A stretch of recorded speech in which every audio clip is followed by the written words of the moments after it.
Assalamualaikum warahmatullahi wabarakatuh. Kali ini kita akan membahas terkait jenis-jenis memori komputer beserta contoh dan penjelasannya.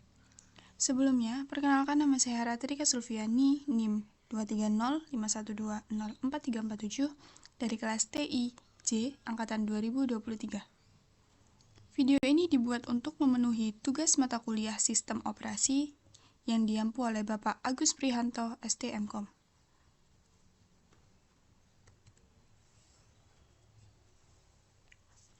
Pokok-pokok bahasan yang akan kita bahas kali ini terdiri dari 5. Yang pertama ada definisi memori komputer, kedua ada cara kerja memori komputer, ketiga ada fungsi memori komputer, keempat ada fitur-fitur dalam memori komputer, dan yang terakhir tentunya adalah jenis-jenis dari memori komputer.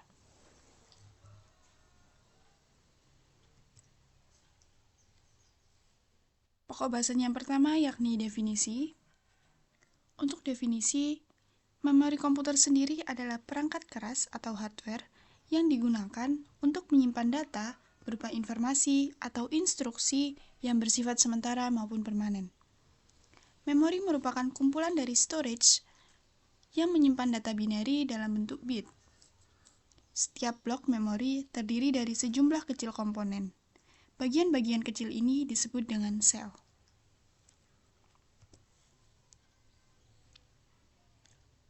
Memori komputer sendiri berada di dalam Central Processor Unit atau CPU. Memori menjadi komponen yang penting untuk mengoperasikan perangkat komputer. Setiap data dan program yang diproses oleh prosesor akan disimpan pada memori. Data yang bersifat sementara akan hilang jika perangkat dimatikan. Sedangkan data yang bersifat permanen akan tetap ada sekalipun aliran listrik dimatikan. Untuk gambar di samping adalah gambar salah satu dari contoh memori komputer.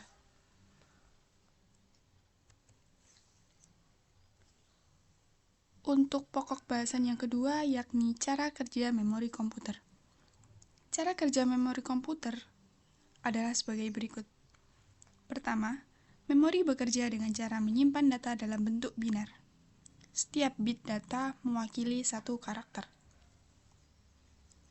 Yang kedua, memori terdiri dari sejumlah sel memori. Setiap sel memori dapat menyimpan satu bit data.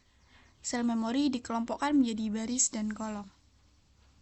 Yang ketiga, untuk mengakses data di memori, komputer akan menggunakan alamat memori yang menunjukkan lokasi data.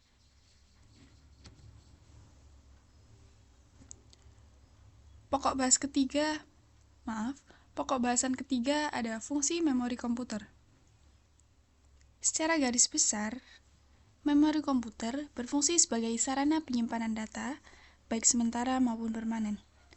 Adapun fungsi lain dari memori adalah: pertama, menyimpan data dari perangkat input hingga dikirimkan ke Arithmetic and Logic Unit atau ALU. Kemudian kedua, menyimpan instruksi dari sebagian besar perangkat input. Yang ketiga, sebagai media penyimpanan berkas penting yang berhubungan dengan operating system. Yang keempat, menyimpan data semua aplikasi dan cache. Yang kelima, dapat digunakan untuk membackup data. Dan yang keenam, menyimpan data multimedia.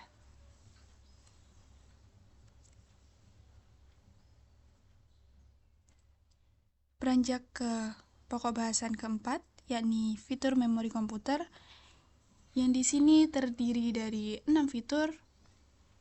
Untuk fitur pertama yakni lokasi memori komputer. Fitur ini menandakan lokasi penempatan memori, apakah berada di dalam, yang disebut dengan internal, atau di luar, yang disebut dengan eksternal. Memori internal disebut juga sebagai memori utama karena tertanam dalam komputer memori.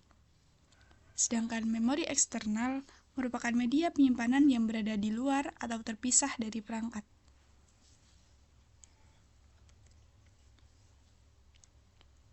Fitur yang kedua ada kapasitas memori.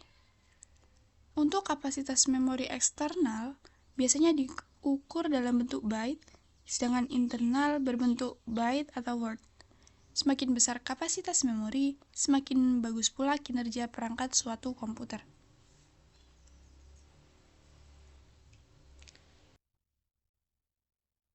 Fitur memori komputer yang ketiga ada unit transfer. Fitur ini mengukur kecepatan proses penulisan dan pembacaan data. Pada internal memori, kecepatan transfer data umumnya memiliki tingkat yang sama dengan ukuran Word. Sementara pada external memory, transfer data tidak akan sama dengan Word karena unit transfernya cenderung lebih besar. Dalam hal ini, unit transfer memori eksternal berbentuk blok. Fitur memori komputer yang keempat ada metode akses. Fitur metode akses mencakup bagaimana cara perangkat menulis dan membaca memori. Metode akses yang dimaksud diantaranya yaitu: pertama, Associative Access Method merupakan jenis memori yang memaksimalkan kinerja pencarian data berdasarkan alamat memori. Kedua, ada Direct Memory Address, merupakan metode akses yang memungkinkan data dapat diambil secara langsung dari main memory oleh perangkat input atau output.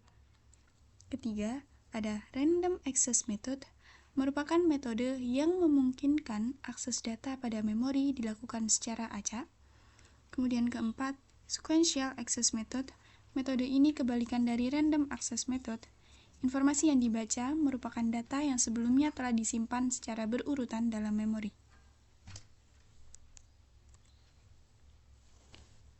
Fitur memori komputer yang kelima ada kinerja memori. Secara umum, kinerja memori dibagi menjadi 3 bagian, diantaranya: pertama, transfer rate, merupakan kecepatan transfer data untuk mengirimkan memori ke perangkat eksternal atau internal memori maupun sebaliknya. Kedua, memory cycle time, total waktu yang diperlukan dalam mengakses blok pertama sebelum akses kedua dilakukan. Ketiga, access time. Pada RAM, access time merupakan gambaran total dalam proses membaca atau menulis data yang nantinya dikirimkan menuju memori. Fitur memori komputer yang keenam atau yang terakhir, yakni sifat memori. Fitur ini mewakili perilaku fisik memori, sebut saja volatil dan non-volatil memori.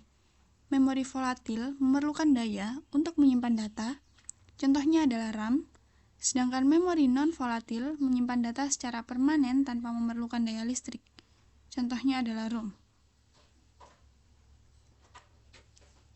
Beranjak ke pokok bahasan yang terakhir, yakni jenis-jenis memori komputer, yang telah saya bagi menjadi 4. Yang pertama ada memori primer, kedua ada memori sekunder, ketiga ada memori cache, dan keempat ada memori register. Kita akan membahas jenis-jenis memori ini satu persatu. Yang pertama ada memori primer. Jenis memori ini digunakan untuk menyimpan data ketika prosesor menggunakan program secara aktif. Dengan kata lain, jenis satu ini merupakan memori utama sistem operasi yang berinteraksi secara langsung dengan CPU, cache, dan auxiliary. Contoh dari memori primer, yang pertama ada RAM, seperti gambar nomor 1 di atas, dan yang kedua ada ROM, seperti gambar nomor 2 di atas. RAM merupakan perangkat keras di dalam komputer yang menyimpan data dan instruksi program secara sementara. Berikut contoh-contoh dari RAM. Yang pertama ada Dynamic Random Access Memory atau DRAM, yang merupakan memori semikonduktor yang memerlukan kapasitor sebagai dasar untuk memperbarui data yang ada di dalamnya. RAM ini memiliki kecepatan lebih tinggi dari EDORAM, namun lebih rendah dibandingkan SRAM. Frekuensi dari DRAM antara 4,77 MHz hingga 40 MHz. Contoh kedua, ada Static Random Access Memory, yang mana ini merupakan jenis RAM yang terbuat dari semacam semikonduktor yang tidak memerlukan kapasitor dan tidak memerlukan penyegaran secara berkala sehingga lebih cepat. Yang ketiga ada Synchronous Dynamic Random Access Memory, yang mana jenis RAM ini merupakan generasi lanjutan dari DRAM dan telah ditambahkan clock system dan memiliki kecepatan lebih tinggi daripada DRAM yang sampai dengan 100 MHz. Keempat, ada Rambus Dynamic Random Access Memory. Jenis ini memiliki kecepatan yang tinggi. Slot memori untuk RDRAM adalah 184 pin, memiliki kecepatan hingga 800 MHz.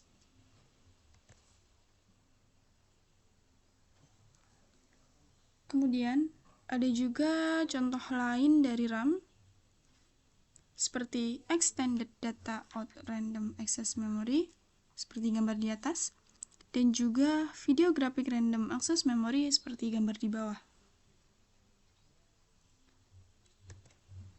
Selanjutnya, ada Fast Page Mode DRAM, seperti gambar di atas, dan juga Double Data Rate Synchronous Dynamic RAM, seperti gambar di bawah. Contoh selanjutnya ada flash RAM, seperti gambar di atas, dan ada juga Small Outline Dual Inline Memory Module, seperti gambar di bawah.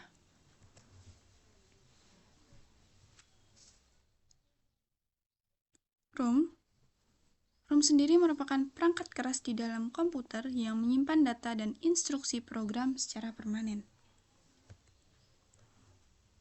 Contoh dari ROM, yang pertama ada mass ROM. Jenis ini tidak bisa di-upgrade ataupun ditulis ulang.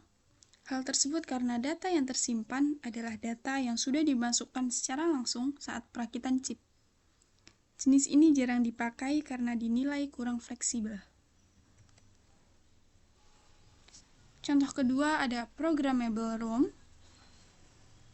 Jenis ini dapat diisi maupun diprogram, namun hanya satu kali. Jadi, setiap bit yang ada pada PROM di-setel terkunci oleh sekring.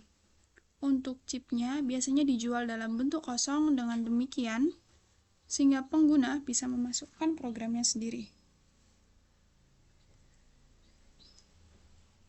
Yang ketiga, ada Erasable Programmable ROM. Jenis chip yang diisi dapat dihapus maupun diprogram ulang. EPROM dibagi lagi menjadi dua, yaitu EPROM elektrik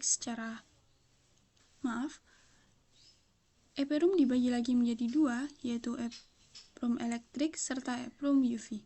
Sesuai dengan namanya, untuk menghapus maupun menulis ulang pada EPROM elektrik memakai listrik, sementara EPROM UV menggunakan sinar UV. Contoh keempat, ada Electrically Erasable Programmable ROM. ROM jenis ini biasanya diprogram maupun dihapus secara elektrik.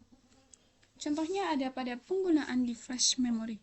Jenis ini banyak dipakai di berbagai perangkat seperti konsol game maupun digital kamera.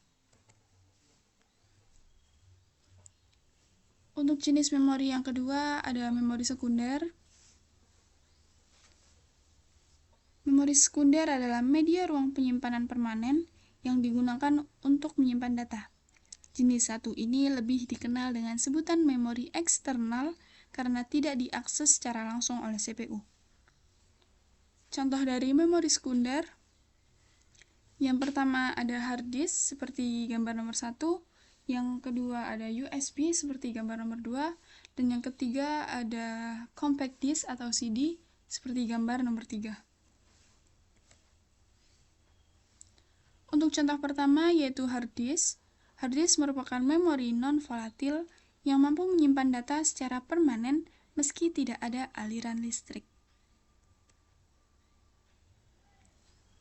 Memori hard disk biasanya ditempatkan di motherboard yang mengambil dan menyimpan data dengan satu atau lebih piringan serta dilindungi oleh casing tertutup udara. Dengan kapasitas yang bervariasi, hard disk dimanfaatkan untuk menyimpan dokumen, video, musik, sistem operasi, dan jenis data lainnya. Contoh kedua ada USB. USB merupakan sebuah perangkat portable yang berfungsi untuk menyimpan data permanen. Berbeda dengan hard disk, USB menggunakan chip dengan sirkuit terpadu agar dapat menyimpan data. Selain itu, memori ini bisa terhubung dengan perangkat komputer melalui port USB. Contoh ketiga ada compact disk atau lebih dikenal dengan singkatan CD, yang merupakan perangkat yang digunakan untuk menyimpan dan membackup data. Sama halnya penyimpanan lain, CD mampu menyimpan data seperti video, audio, dokumen, operating system, dan lain sebagainya. Pada prosesnya, data CD dapat ditulis dan dibaca menggunakan sinar laser.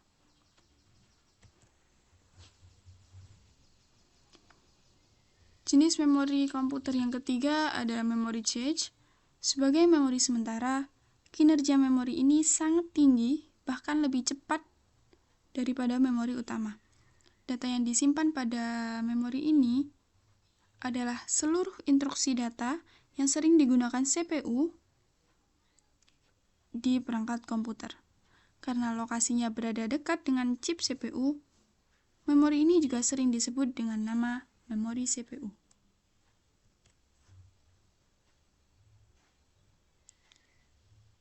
Untuk fungsi dari memori cache ini sendiri terdiri dari 3.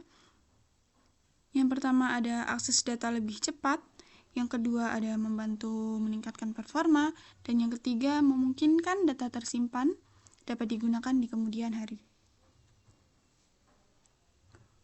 Untuk cara kerja memori cache sendiri terbagi menjadi 3. Yang pertama, CPU pertama-tama memeriksa cache untuk data apapun yang dibutuhkan. Yang kedua, jika data tidak ada di cache, CPU akan mengakses memori utama. Yang ketiga, cache bekerja dengan memeriksa blok kata yang sering digunakan, sehingga data dapat diakses lebih cepat di masa mendatang. Untuk jenis memori komputer yang keempat ada memori register. Memori register sendiri adalah media ruang penyimpanan permanen yang digunakan untuk menyimpan data. Jenis satu ini lebih dikenal dengan sebutan memori eksternal karena tidak diakses secara langsung oleh CPU.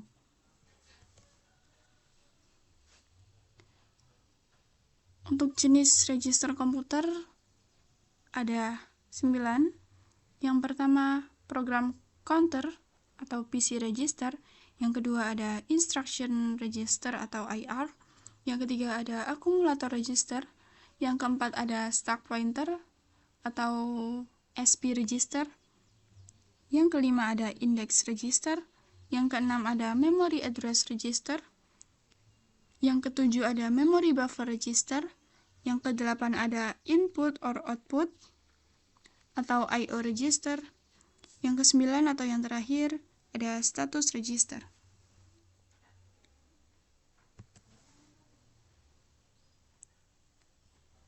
Selanjutnya, register juga melakukan beberapa operasi. Untuk operasi pada register terbagi menjadi 5. Yang pertama ada penyimpanan data. Register dapat digunakan untuk menyimpan data sementara seperti nilai bilangan, karakter, atau string yang akan diproses oleh CPU. Operasi kedua ada memuat data. Register dapat digunakan untuk memuat data dari memori utama ke dalam register untuk diproses oleh CPU. Ini dapat melibatkan penggunaan register seperti memory address register atau MAR untuk menunjukkan alamat memori yang berisi data dan memory buffer register atau MBR untuk menampung data yang dibaca. Operasi ketiga ada memindahkan data. Register dapat digunakan untuk memindahkan data dari satu register ke register lain. Ini dapat dilakukan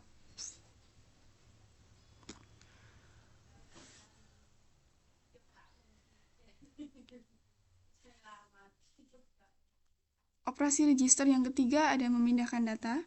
Register dapat digunakan untuk memindahkan data dari satu register ke register lain. Ini dapat dilakukan menggunakan instruksi operasi transfer atau instruksi pemindahan data yang tersedia di dalam CPU.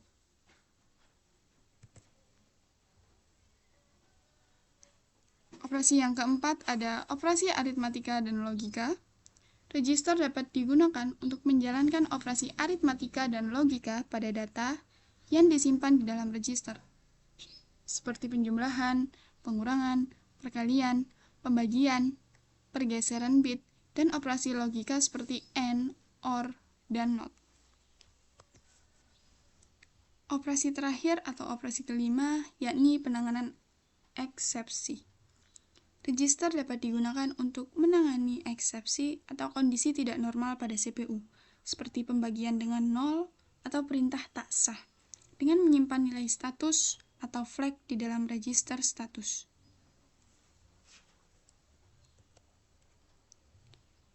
Demikianlah pembahasan kita kali ini terkait dengan jenis-jenis memori komputer. Semoga bermanfaat. Terima kasih. Wassalamualaikum warahmatullahi wabarakatuh.